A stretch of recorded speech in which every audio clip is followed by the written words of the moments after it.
How much do tank drivers get paid? Who wouldn't want to have a test spin in the 62-ton monster that is the Challenger 2? This 26-litre V12 1,200 brake horsepower beast has a 120mm rifled gun with 47 rounds and a 7.62mm chain and hatch machine gun. So how do you get to drive this thing? Well, firstly, you must be 16 to 35 and a half years old and pass physical and medical checks. There are no formal qualifications needed. In fact, you don't even need a driving license. Initial training will be 14 weeks, going over everything from fieldcraft to weapons handling. If you are under the age of 17 and a half, you'll do a 40-week military course at Harrogate instead. After completion, you will then go to Dorset for 20 weeks of more specialist training. Here, you will complete your driving license if you don't have one already, and then move on to a tracked vehicle license, otherwise known as your H license. Now you get to drive the Challenger 2, learning how to drive, fix and maintain the vehicle as well as operate the radios. You will be part of a four-man team: the tank commander in charge of tactical movement and command of the vehicle and crew, the loader who is responsible for loading the armament and machine gun as well as operating as backup commander, the gunner responsible for identification of targets and firing the tank's weapons, and then you,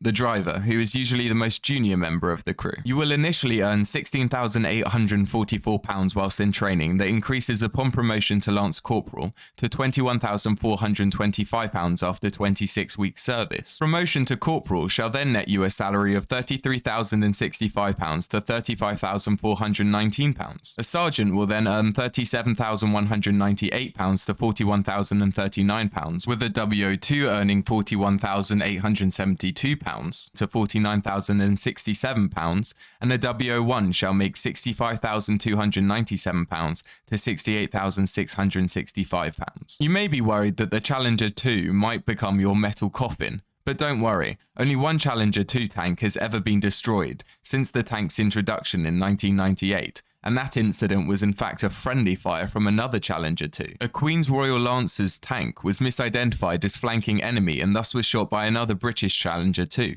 hitting the commander's hatch lid, killing two and igniting the stowed ammunition, resulting in the tank's destruction. So as long as your fellow tank commanders and gunners have gone to Specsavers, you'll be fine. Oh, and the Challenger 2 tank will set you back £4.2 million, or the value of 119 experienced corporal salaries for a year.